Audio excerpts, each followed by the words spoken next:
Chocolate ایک ایسی لذت ہے جسے لوگ ہر موقع پر پسند کرتے ہیں۔ اس کا میٹھا اور مخملی ذائقہ بچے اور بوڑھوں سب کو پسند ہوتا ہے۔ کوئی بھی موقع ہو، چاکلیٹ ہر تقریب میں اپنا اہم کردار ادا کرتی ہے۔ سالگرہ چاکلیٹ کیک کے ساتھ زیادہ میٹھی ہوتی ہے۔ چاکلیٹ صرف ایک کھانے کی چیز نہیں ہے، بلکہ یہ محبت اور خوشی کی علامت ہے۔ یہ مشکل وقت میں مسکراہٹ لاتی ہے اور اچھے وقت کو اور اچھا بنا دیتی ہے۔ لیکن کیا آپ جانتے ہیں کہ چاکلیٹ فیکٹری میں کیسے تیار کی جاتی ہے؟ اگر نہیں تو آج ہم اس ویڈیو میں چاکلیٹ کے فیکٹری میں بننے کا کمپلیٹ پروسیس بتائیں گے۔ آپ سب کو اپنے چینل یادگار نالج پر ایک بار پھر خوش آمدید کہتا ہوں۔ امید کرتا ہوں آپ لوگ جہاں ہوں گے ٹھیک ہوں گے اور خوش ہوں گے۔ چلیے ویڈیو شروع کرتے ہیں۔ Step number 1، harvesting cocoa beans. Cocoa beans chocolate بنانے کے لیے استعمال ہونے والے خاص بیج ہیں اور یہ کوکو کے درختوں سے آتے ہیں۔ یہ درخت گرم جگہوں پر اگتے ہیں۔ کوکو پھلوں کی کٹائی چاکلیٹ بنانے کا پہلا قدم ہے۔ کوکو بینز کوکو کے درختوں سے آتے ہیں۔ ان درختوں پر بڑے بڑے پھل ہوتے ہیں۔ ان پھلوں کے اندر کوکو بینز ہوتے ہیں۔ کوکو بینز کی کٹائی عام طور پر ہاتھوں سے کی جاتی ہے۔ جب کوکو بینز کی کٹائی ہوتی ہے تو اس وقت کوکو بینز کافی کڑوے ہوتے ہیں۔ Step number 2، fermentation. Cocoa beans کی کٹائی کے بعد انہیں ابالا جاتا ہے، جسے ہم فرمنٹیشن کہتے ہیں۔ فرمنٹیشن چاکلیٹ بنانے کے عمل میں ایک اہم کردار ادا کرتا ہے۔ فرمنٹیشن یعنی ابالنے کے دوران کوکو بینز میں کئی تبدیلیاں رونما ہوتی ہیں، جس میں کوکو بینز کا کڑوا پن ٹوٹ جاتا ہے اور وہ کم کڑوے ہو جاتے ہیں۔ ابالنا کوکو بینز کے منفرد ذائقے کو سامنے لاتا ہے، جو کوکو بینز کی اصل خاصیت ہے، اور ان کا رنگ ہلکے جامنی یا سفید سے بھورا ہو جاتا ہے۔ Step number 3، drying. Cocoa beans کے گیلے پن کو دور کرنے اور چاکلیٹ بنانے کے اگلے مرحلے کے لیے کوکو بینز کو عام طور پر دھوپ کے نیچے کھلی ہوا میں پھیلایا جاتا ہے۔ خشک ہونے کے عمل کے دوران کوکو بینز کو وقفے وقفے سے ہلایا جاتا ہے تاکہ وہ مکمل طور پر خشک ہو جائیں اور وہ آپس میں چپکے نہ رہیں۔ دھوپ کی گرمی اور ہلکی ہوا کوکو بینز کو خشک کرنے میں اہم کردار ادا کرتی ہے۔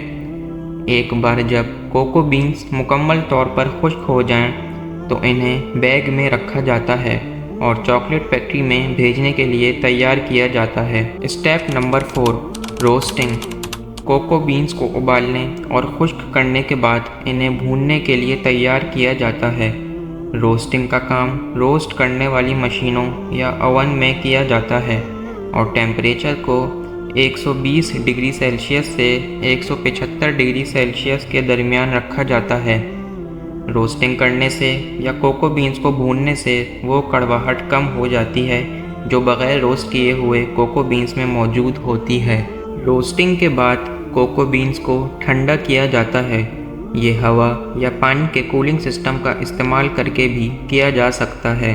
Step number 5، cracking and winnowing. جب کوکو بینز کو اچھی طرح روسٹ کر لیا جاتا ہے تو کوکو بینز کے اوپر کا چھلکا ٹوٹ جاتا ہے اور ان چھلکوں کو ونوئنگ نامی عمل سے الگ کر لیا جاتا ہے۔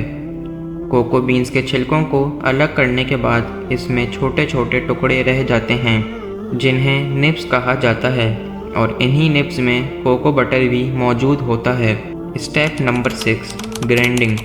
کوکو بینز میں سے حاصل ہونے والی نبز کو خصوصی پیسنے والی مشینوں کی مدد سے پیسا جاتا ہے اور ساتھ ساتھ ہیٹ بھی دی جاتی ہے، جس کی مدد سے کوکو بٹر اور کوکو نبز پگھل کر ایک لیکوڈ فارم میں آ جاتے ہیں۔ Step number 7، کونچنگ۔ کونچنگ چاکلیٹ بنانے میں ایک وقت طلب لیکن اہم قدم ہے جو چاکلیٹ کے ذائقے اور خوشبو کو بہتر بناتا ہے۔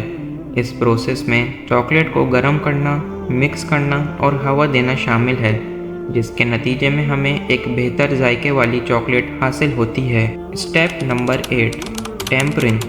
ٹیمپرنگ چاکلیٹ بنانے میں ایک اہم عمل ہے جو اس بات کو یقینی بناتا ہے کہ چاکلیٹ کی ساخت چمکدار ہو۔